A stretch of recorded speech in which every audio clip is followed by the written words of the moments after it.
Andrew, did you want a few minutes more, or do you want to go ahead and get started? I can get started, but I guess let's let everybody log back on. I Oh, don't know. yeah. I thought maybe it was just me. I've had some technical difficulties. I thought it was just mine. Yeah, we usually have about 20, 24 people. So I usually do just a greeting in the beginning, let them know that if they have questions that it's easiest to chat with you through the chat, unless, at the end, if you want to have just they turn their mics off and ask questions, and then also they can email afterwards as well. I think that's pretty much it. We've got about 12 on, so. Just let me know when it looks like everybody's back on and I can start. All right, we'll give it a couple minutes here.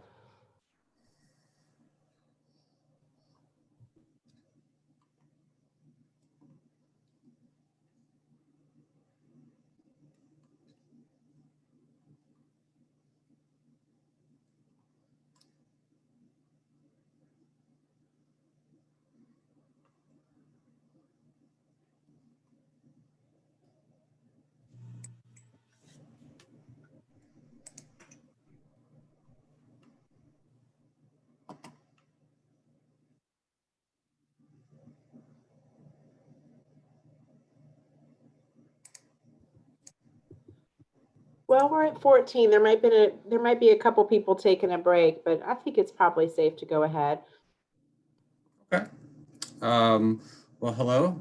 My name is Andrew McGee. I'm interim cost accounting manager here at UVA. I'm working in the Office of Financial Planning and Analysis.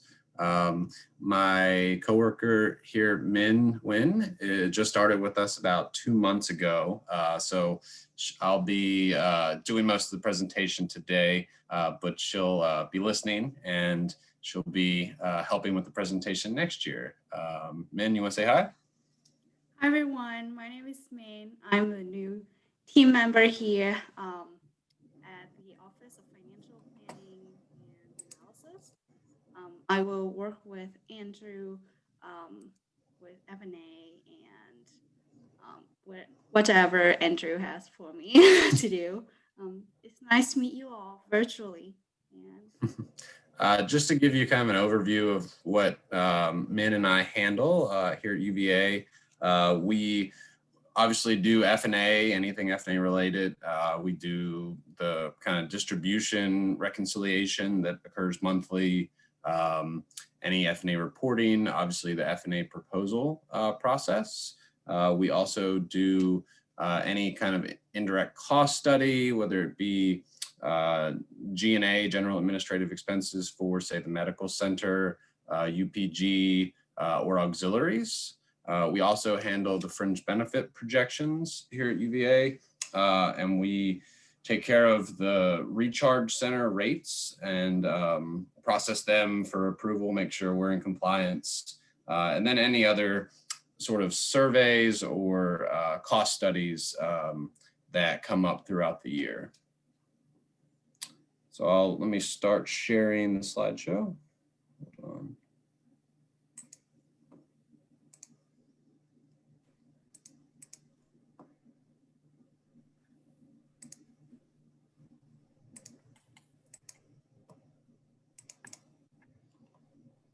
Can you all see the screen?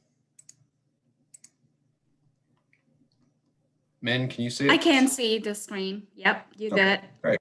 Okay. I can see it. All right, great, thank you. All right, so why do we have an F&A cost rate? So hold on one second. All right, so basically it's our indirect rate on how we recover indirect costs on research. It's federal policy to provide for the reimbursement of F&A costs, except when specific limitations and prohibitions exist. This is accomplished through the use of an F&A rate, and we negotiate this with our cognizant agency. And our cognizant agency is DHHS, which we'll get into a little later. But the F part of the rate stands for facilities, and the A part of the rate stands for administrative costs. So what exactly is it? It's it's a single number that reimburses institution for the use of these indirect expenses that you see listed here. This includes buildings, equipment, interest on debt for buildings, operations and maintenance, general administration, departmental administration, sponsored projects administration, and library expenses. And if you have questions, you can submit them through the chat. Min will collect them, and if it's pertinent, she'll pause me and we can talk about them, or you can save them for the end. I'll try to have some time at the end as well.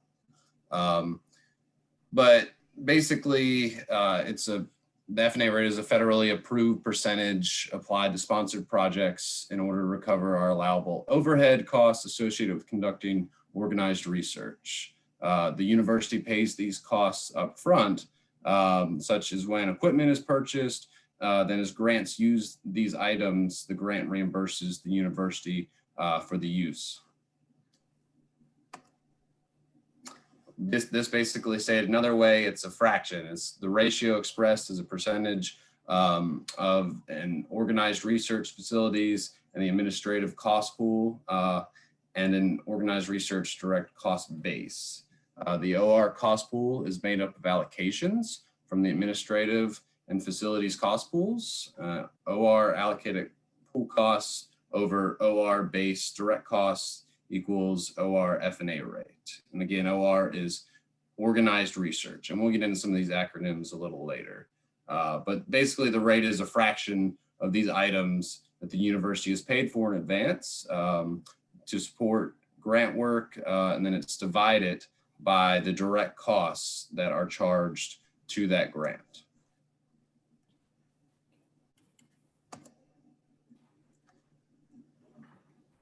So the calculation of the F&A cost rate or the indirect rate.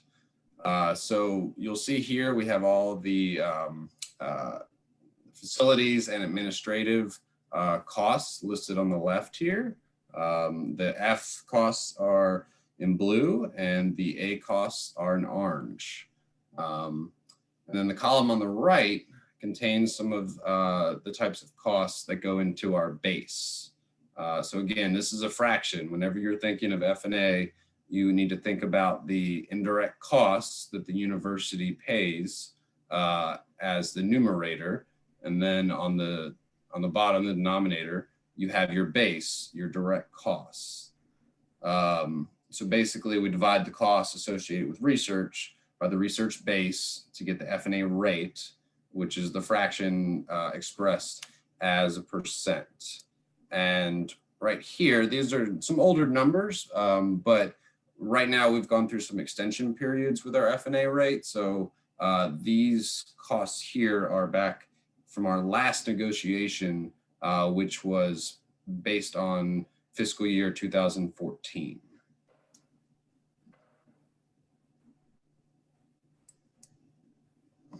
So some of the types of F&A rates that you see across the US, there's a negotiated lump sum, is a negotiated fixed amount in lieu of indirect costs. The lump sum is offset against the pools before allocation to the bases. Predetermined rates, which is what UVA uses. Predetermined rates apply to a specific type or time period, usually an institution's fiscal year, and may be negotiated for periods of 2 to 4 years. Generally, predetermined rates cannot be adjusted once negotiated. Fixed rates are negotiated in advance of a period, such as a fiscal year. The over-under recoveries may be used to adjust the indirect cost for the next rate negotiation. So this is similar to how we do, say, fringe benefits at UVA.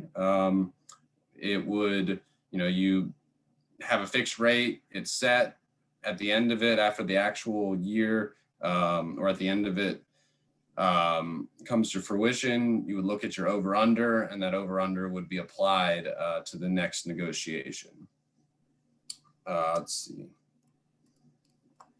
So we have provisional and final rates. When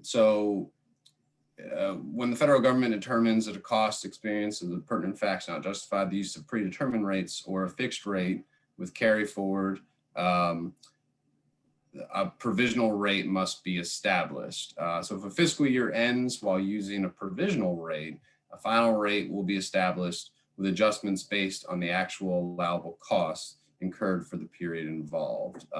So what happens when we have our predetermined rates right now is 61.5% for organized research at UVA. A provisional rate of that 61.5% is laid out until like a new negotiated rate is done through our proposal process.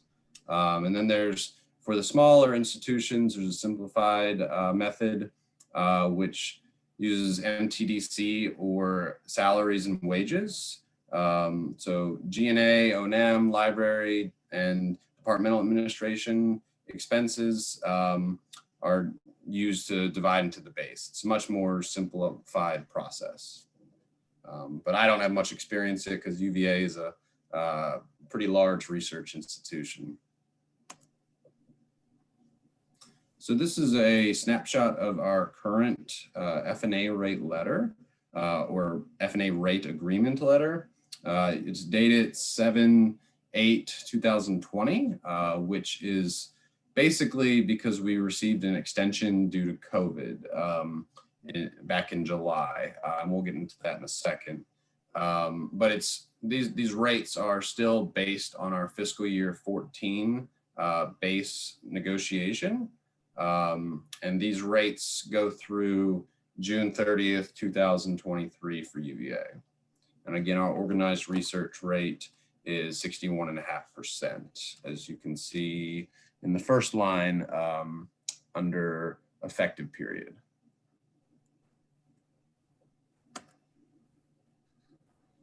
So we, over the past like 10 years, 8 years, we've had a series of, we've had two types of extensions. Normally you only have a one-time extension of a rate that the federal government will allow. So back in, our last rate negotiation was based on fiscal year 14, which is the current rates you see now. And it was, when the next rate negotiation was coming up, it was determined that our rate would more than likely drop. So we decided to request a one-time extension of that rate, which was for another 4 years. And so our next base year was going to be fiscal year 21, this year right now, and where we calculate the F&A, new F&A rate or F&A proposal.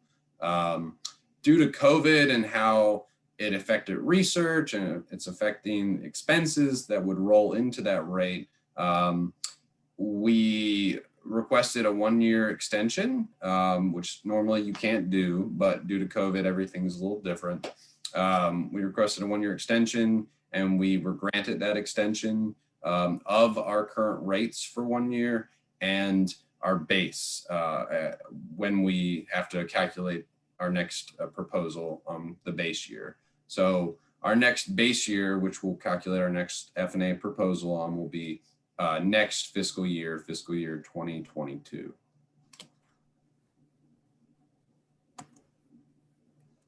So these are just a list of all the acronyms. I mean, I'm sure some of y'all are in OSP and in the research administration. Acronyms are all over the place and it's hard to keep track. So here's just kind of a list of all of them that we'll be using in today's slideshow, and some of your more common ones like MTDC and obviously F&A. And I'll be sending these slides out after the presentation, and y'all have access to the notes I have on the slides and obviously the content. So the direct cost bases that go in the F&A rate.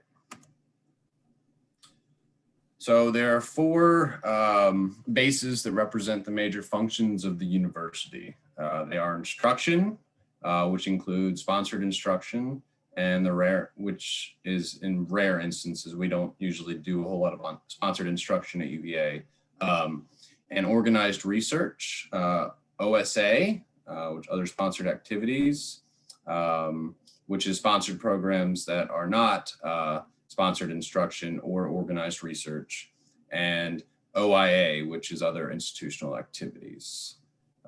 So instruction includes sponsored instruction / training and departmental research. Departmental research is research that is paid for by departmental money. Generally, the funds are not won through a bidding process comparable to sponsored grants. They do not require rigorous reporting on progress and expenditures, nor publication of results. Often these funds provide bridge, gap, interim, or startup support for a PI. Departmental research is research usually funded by F&A recoveries or other departmental funds such as gift money. The next one on this list is organized research, and it has 3 components: sponsored research and research training, and university research. So university research is internally funded projects that must be applied for in a manner similar to externally sponsored projects. There's also usually a reporting requirement. And let's see, some of the other ones are pretty self-explanatory. Now, cost sharing is also a part of the organized research base because the federal guidance directs us to add cost share to the denominator. So one important thing to remember about cost sharing is that it hurts us basically twice. We don't recover any F&A on those expenses, and we're paying them with departmental funds, what have you, and they also go into our denominator, our base, which when the denominator increases in the F&A rate, the F&A rate goes down. So cost sharing is one of the expenses that definitely hurts the F&A rate. So let's see. Other sponsored activity includes all sponsored work that is not classified as sponsored instruction or organized research. These projects are typically conducted by non-science departments, including like history, the Batten School, architecture, Darden, law, the diversity office, etc., and do not require usage of specialized lab spaces or heavier utilities. So it's really a good way to think about it is, like wet lab versus dry lab. So I mean, organized research is, usually your hard sciences, with School of Medicine or, with engineering, or you're talking about, maybe biology, that require a lot of utilities within that wet lab. OSA is usually, computer labs or office space, that research is conducted in. So, or OSA is conducted in. So it's usually a better way to think about it. Those wet labs require higher utilities. So we don't want OSA bringing down our organized research rate. So that's why it's separated out. And then other institutional activities includes non-sponsored community service, fundraising, lobbying, public relations, and auxiliaries.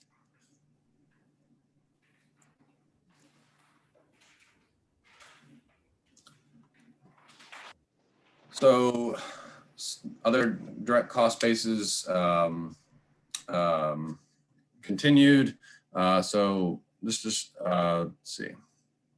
This discusses distribution basis for F&A costs and defines it as modified total direct cost. So most everybody probably knows what MTDC is at this point, but it's salaries and wages and associated fringe benefits, materials and supplies, services, travel, and subgrants and subcontracts up to the first $25,000. So for subcontracts, UVA grants to another entity such as a university or research institute, F&A is charged on only the first $25,000 for the entire period of the subcontract. So only that $25,000 incurs F&A.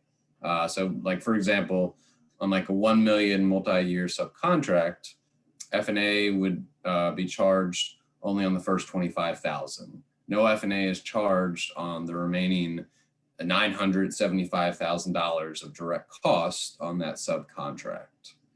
So if UVA, though, is subcontracted to do work on a grant owned by another university, the F&A will be charged on all the MTDC costs. So it's important to understand that distinction.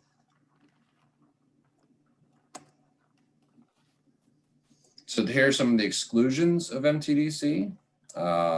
So as I mentioned on the previous slide,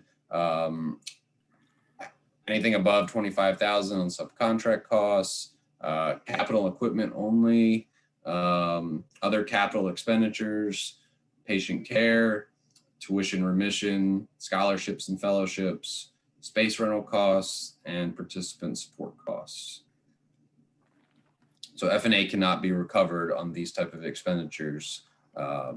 They're exclusions of MTDC, at least from the federal government standpoint. I know that, foundation grants are a lot of times F&A is usually calculated on TDC, which is total direct cost. But for, F&A purposes with the federal government, it's based on MTDC, and a lot of other sponsors use MTDC as well.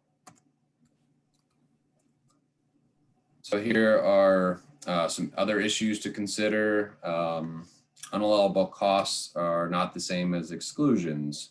F&A is not charged on unallowable costs, but must be included in the base for calculating the rate. Unallowable costs related to research go into the organized research base. Unallowable costs related to other sponsored activities go into the OSA base. And all other unallowable costs go into other institutional activity. So cost overruns are unallowable costs and must be added to the base.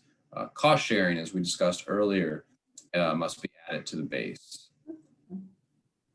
And every year since 1990, Congress has legislatively mandated a provision capping the direct salary that an individual may receive under an NIH grant.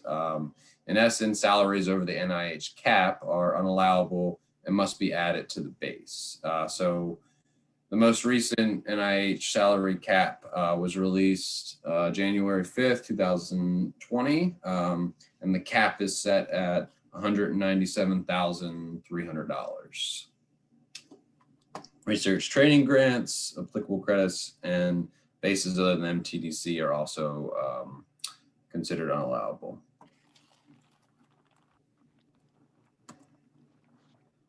All right, let's get into the indirect costs part of F&A.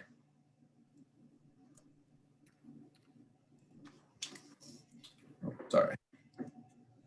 So costs these are costs that are incurred for common or joint objectives and therefore cannot be identified readily and specifically with a particular sponsored project, instructional activity, or any other institutional activity. So, I mean, that's basically what indirect costs are. You can't directly attribute them to a specific award or grant. So that's why we develop these costs in the F&A rate so that we can recover them.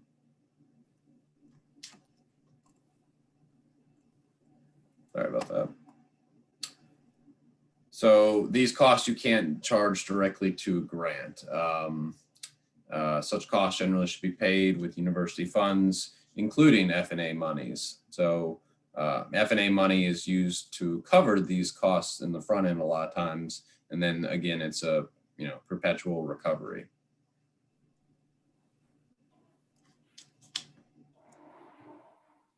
So the facilities components of the indirect costs that you saw previously are building depreciation, equipment depreciation, interest expense, operations and maintenance, and library. So building depreciation, we build research buildings. They're used for doing research. The federal sponsor will reimburse us for that depreciation of that research building. We depreciate these capital assets, spread the cost over a number of years, obviously rather than taking them all in the same year. So that depreciation over that useful life comes through in the F&A, in the facilities portion of our F&A rate. Major renovations that are above the $250,000 threshold are also capitalized. The renovation of research space is included in the research calculation. Similar to building depreciation, we depreciate capital equipment. That threshold is $5,000 at UVA. We decide how much equipment depreciation is for research use from the room that it is located in. That's why an accurate equipment inventory is very important when we do the F&A rate. Like for example, in our 2007 F&A rate submission, we had to lower the rate that we had submitted because the location of a certain robot was misreported in the equipment inventory.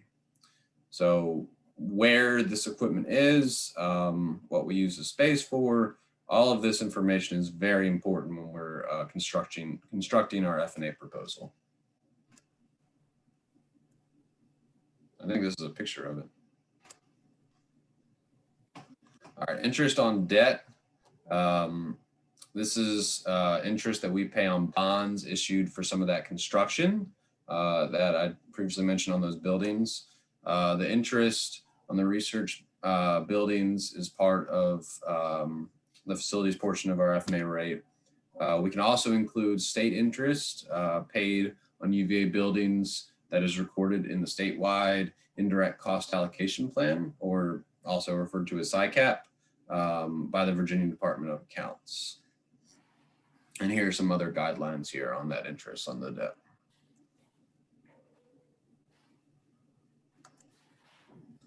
Operations and maintenance is our expenses incurred for administration, supervision, operations, maintenance, preservation, and protection of the institution's physical plant. Normally, this includes, janitorial, custodial, housekeeping expenses. Utilities are a big portion of this expense, grounds maintenance, and that's usually the expenses people think of when they think of operations and maintenance, but it also includes safety and risk management, police and security, environmental safety, and hazardous materials disposal. UVA, works with a lot of, I wouldn't say a lot of, but they work with hazardous material in some of the research we conduct. So some of that hazardous material has to be disposed of properly, and that can be, rather expensive. So we take those expenses and we include them in the O&M portion of the F&A rate. And operations and maintenance is a big driver for increasing or decreasing a current F&A rate. Usually that's where the biggest bang for your buck is. Library, these are expenses incurred for their operation of the library, including the cost of books and library materials purchased for the library, less applicable credits. And this is usually based on FTEs, just like a lot of any other cost studies that you would do with the federal government. Most of the time, a good allocation standard is using FTEs or full-time equivalents.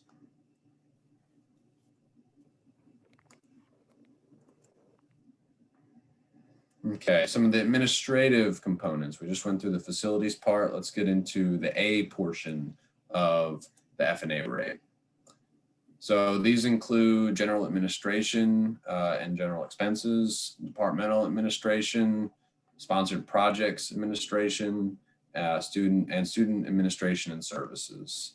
The combined total of the administrative components is capped at 26% of modified total direct costs.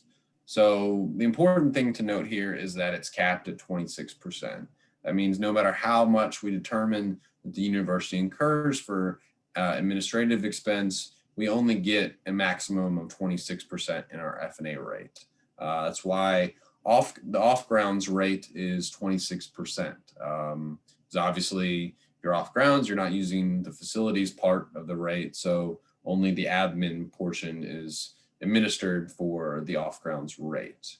But usually our costs are above that 26%. So I'm sure it'll be even higher when we do our proposal next time. But in 14, we submitted a proposal that had 35.8% for admin, but obviously it was capped at 26%. So with that, that's additional costs that the university is footing for research that we do not recover. So general administration and general expenses. These are expenses incurred for the general executive and administrative office and other expenses of a general nature which do not relate solely to any major function of the institution. Normally this includes allocations from administrative offices that serve an entire university system, institutional administrative executive offices, financial planning, budgeting, payroll, accounting. Min and I are included in this portion. Our salaries, general counsel, management information systems, cross allocations from depreciation, interest, and O&M cost pools also come in here. And then admin costs from SciCap, which I had mentioned earlier.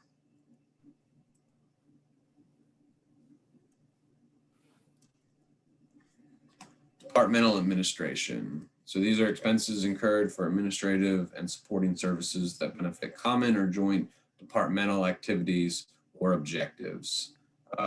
Departmental administration costs are not normally identified on our current financial statements. So this is one of the hardest kind of cost pool areas for Min and I to sort out because it's not easily identifiable on our financial statements. So we do a lot of legwork here.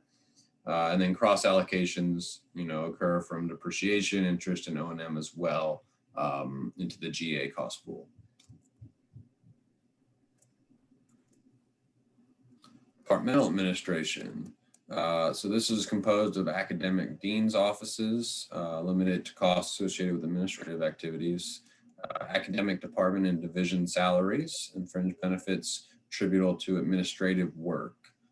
Includes bid and proposal effort, limited to 3.6 of department MTDC of faculty and professional personnel conducting research and or instruction. So these are professional staff, a certain percentage is allowable in the departmental administration pool. The 3.6% limit does not apply to professional business or administrative officers. Other administrative and supporting costs are allowable provided they are treated consistently in like circumstances. This includes secretarial and clerical salaries, administrative officers and assistants, travel, office supplies, and some other costs as well, smaller. Sponsored projects administration. So these are expenses are limited to those incurred by a separate organization established primarily to administer sponsored projects. This is OSP mostly. Includes grant and contract administration, special security, purchasing, personnel. There's cross allocation here, just like in a lot of the other GA cost pools or other pools on the administrative side from depreciation, interest, O&M, and other GA cost pools. So SPA is allocated to the functions performing sponsored projects based on MTC of sponsored projects. Usually this includes organized research, sponsored instruction, and other sponsored activity.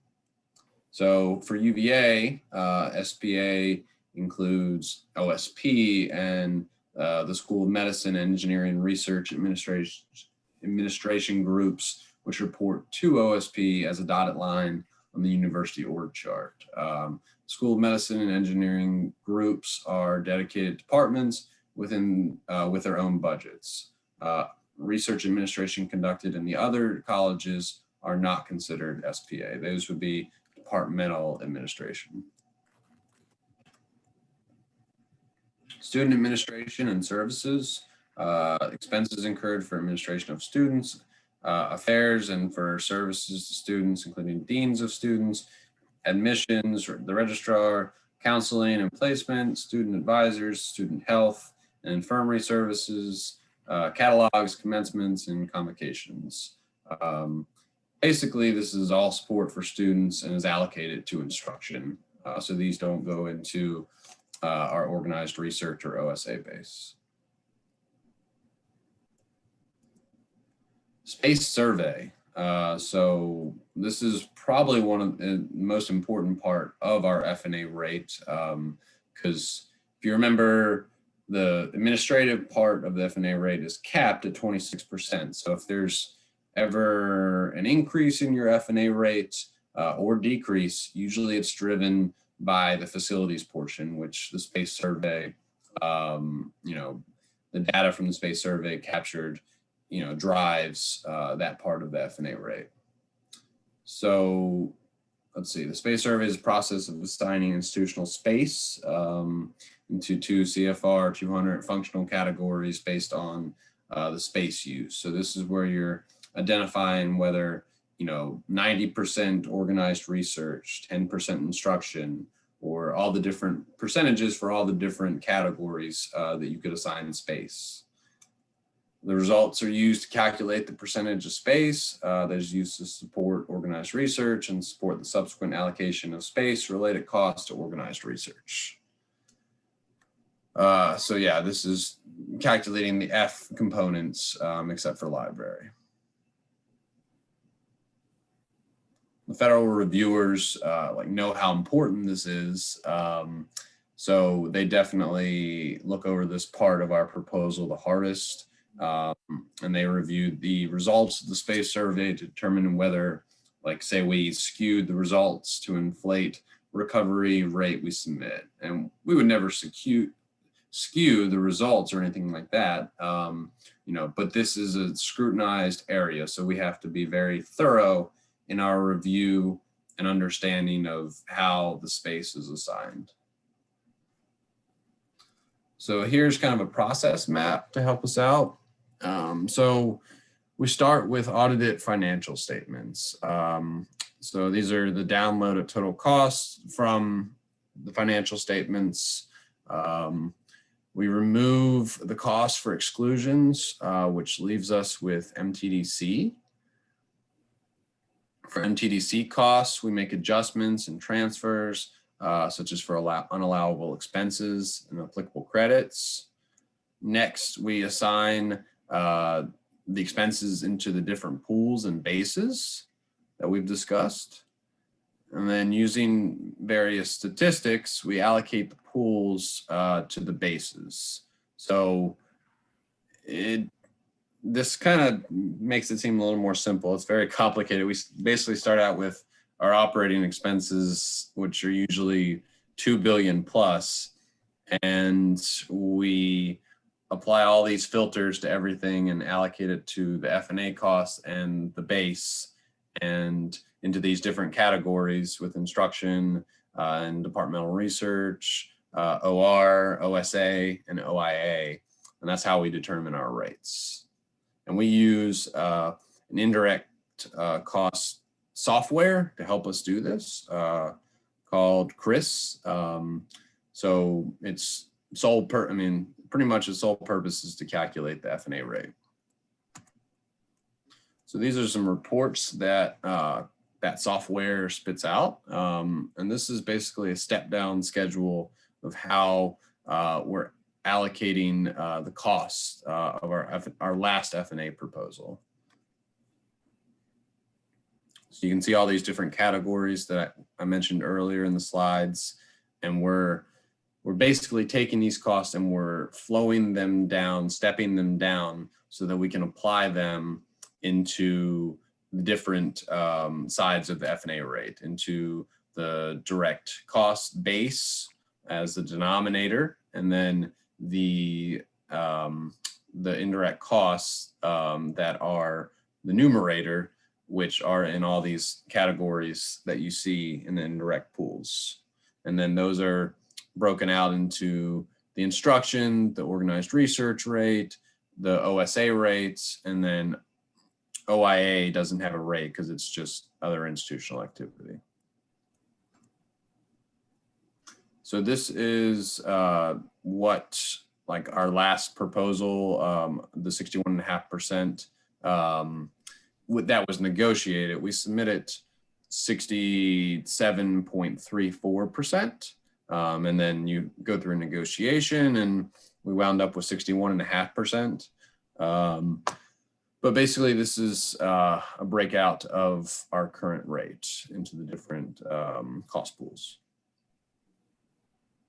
And the left side, you can see you see 77.17 here, but that's because that's with the uncapped portion of the administrative part of the rate. So on the far right, you'll see the capped rate side, which is what actually was submitted. So some other F&A rate things to keep in mind. The proposal and supporting documentation becomes the basis for negotiating the institution's F&A rates. So I mean, that proposal is what we're basing everything off of, and it takes a very long time for us to perfect it and get it right. So usually around a year, to get that done. Usually you request like an extension for some of the major research institutions like UVA. The standard format is, we have to keep in line with the standard format required by the UG.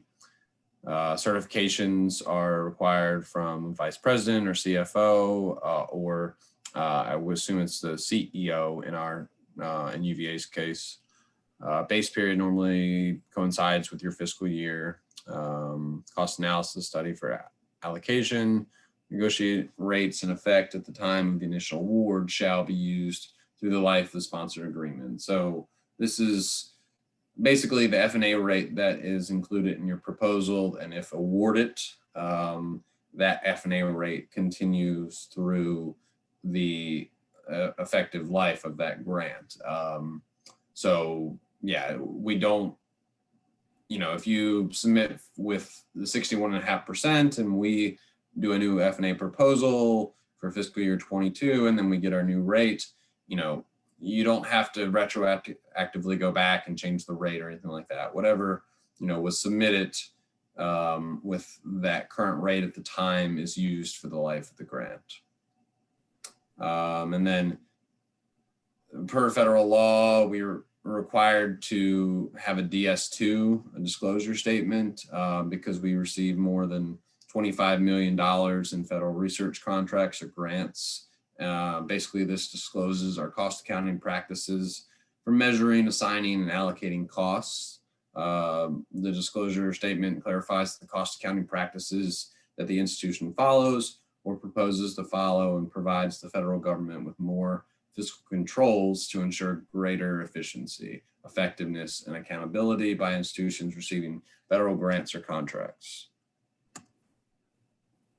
So where do we submit our proposal? As I mentioned earlier, we submit our proposal to the Department of Health and Human Services, our cognizant agency.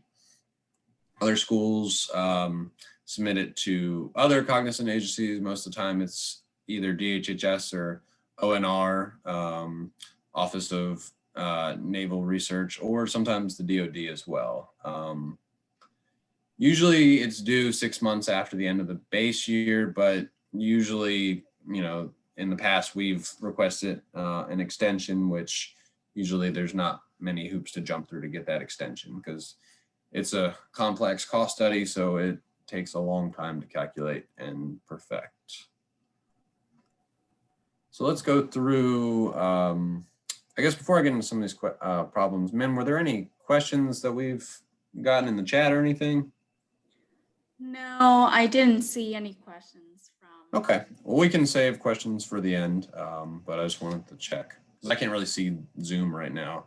I got the slideshow up in front of me. Yeah. I'll let you know if we have any questions coming in. Okay, thank you. So here's problem one, and you would see problems like this on your exam. So the F&A rate is 40%, and the research project budget for direct costs is $125K. Item of equipment included in direct costs is $25,000. What is the total cost of the project? So when we're looking at this, we need to figure out MTDC so that you can calculate the amount of F&A. So MTDC equals total direct costs minus exclusions. So in this case, it would be 125,000 of total direct costs minus capital equipment of 25,000. And so MTDC is 100,000. So then MTDC, F&A equals MTDC times the F&A rate. So you would have your MTDC of 100,000 times by the F&A rate of 40% equals $40,000. So total cost equals total direct cost plus F&A costs. Total cost would be the 125K plus 40. So the answer is 165,000.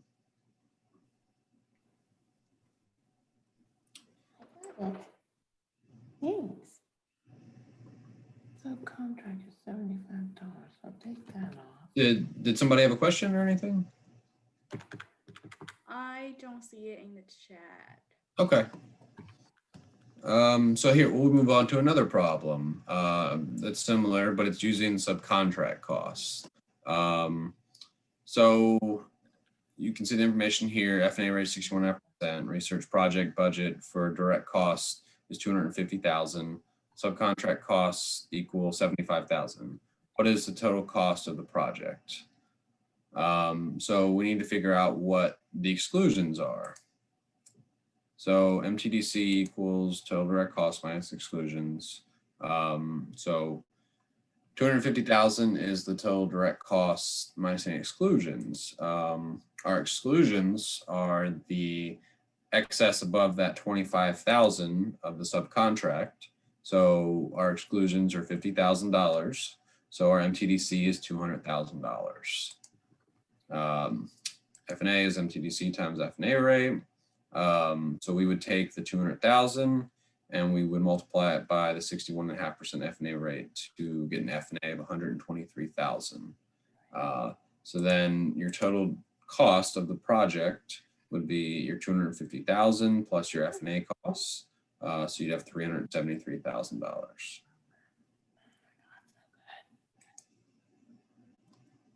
So here's another problem. So make sure you read the questions and make sure you identify exactly what they're asking for, because they can change it around on you. So they're asking for total costs here. They're looking for the amount available for equipment purchase. So let's see. So total available equals total direct plus total F&A. Total available is, the total direct is MTDC plus exclusions, and the total F&A is MTDC times the F&A rate. So 150,000 is available within your budget, and you're basically going to have 150,000 available for the equipment purchase with that rebudget. Yeah.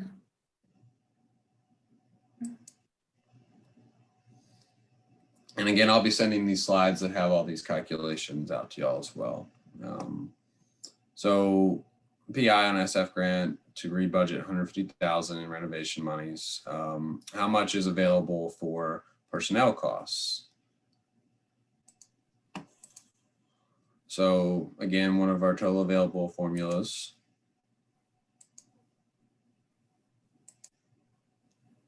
So 150,000.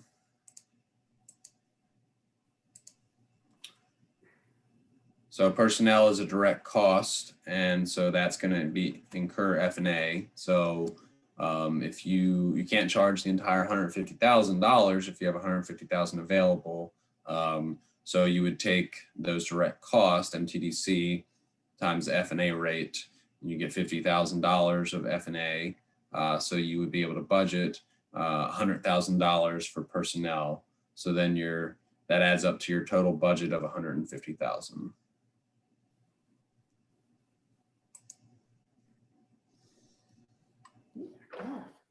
So here's the last problem we have. So the total grant available is 800,000, F&A rate 54%. You have a tuition remission of 5,000, subcontracts of 29,000, and one piece of equipment is 21,000. So how much is available for direct costs?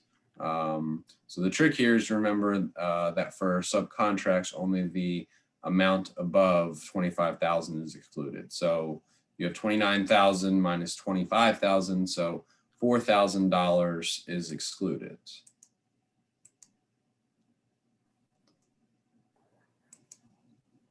And tuition remission is excluded as well, and so is equipment. So those become part of your exclusions. Here, the 5,000, 4,000, and 21,000.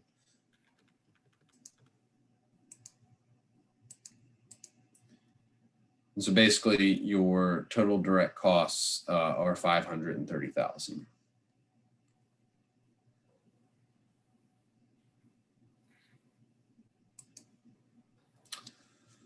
So some significant issues regarding recharge operations. So recharge center is basically where it's determined that certain expenses are for the support of a service unit or facility whose output is susceptible of measurement on a workload or other quantitative basis, such as expenses.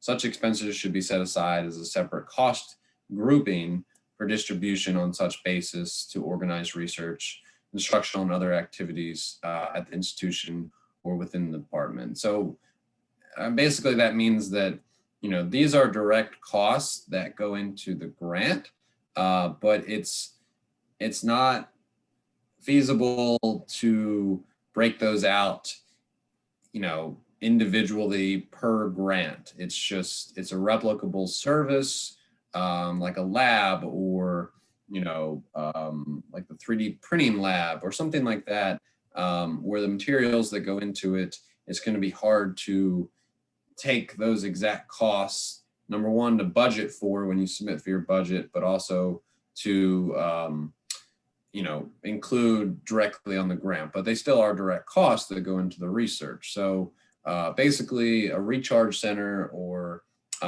specialized service facility or service center, they're all called the same thing. But basically it's set up where a rate is developed based on cost to and that rate goes through our office as well. And it's, you know, that rate is based on cost and it's charged out to those grants. It's allowable. So like if directly related to the specific award, as I mentioned, the cost of materials supplied from the stock or services rendered by the specialized facilities or other institutional service, they may be included as direct costs on sponsored agreements. So these are costs incurred for the same purpose in like circumstances and are treated consistently as either direct or F&A cost. For example, salaries of technical staff, laboratory supplies shall be treated as direct costs whenever identifiable to a particular cost objective.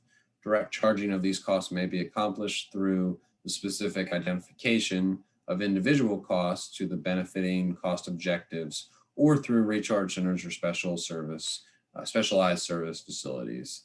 So basically that's what's being done here. You're taking these direct cost groupings, you know, let's say you're doing essays and it's $2 for each one. And, you know, a lab does 20,000 of them in a given year. You know, it's impossible to directly take, you know, those expenses to each award grant that uses that service. So that's why like a recharge center is set up, and that recharge center's rate is based on cost. So it can be charged to the federal grant. Some important things to note. So no one can pay less than what the federally supported activities pay. So you can't, you know, whatever the cost is, that's what you have to pass on to, you know, the federal government, nothing more. Again, it's only designed to recover the aggregate cost of the services.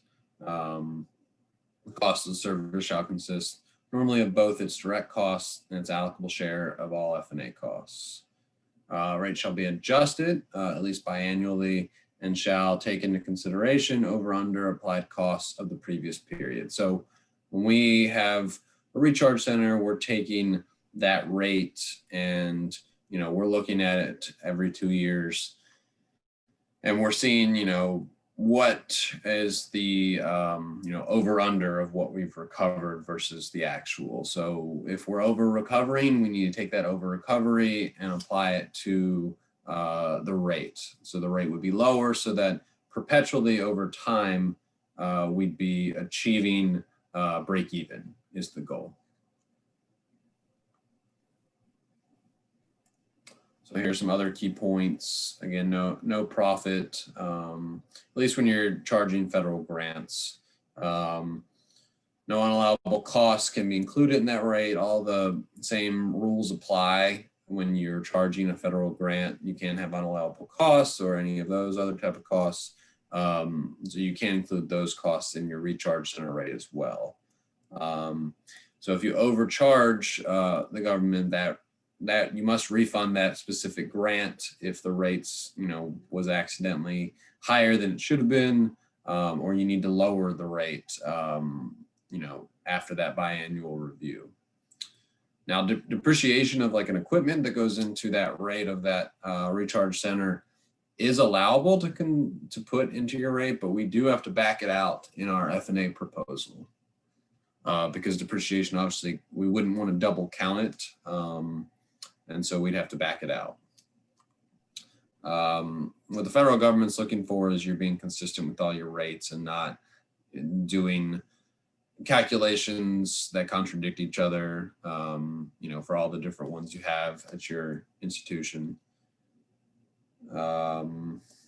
Just generally accepted costing practices are necessary. And again, these names down here, service center, recharge center, specialized service facility, they all mean the same thing.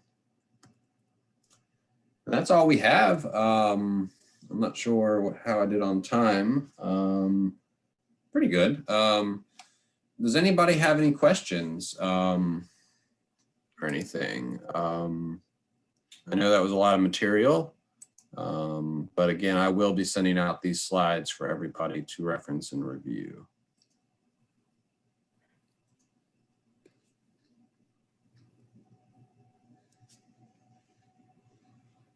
I didn't see any questions in the chat. Okay.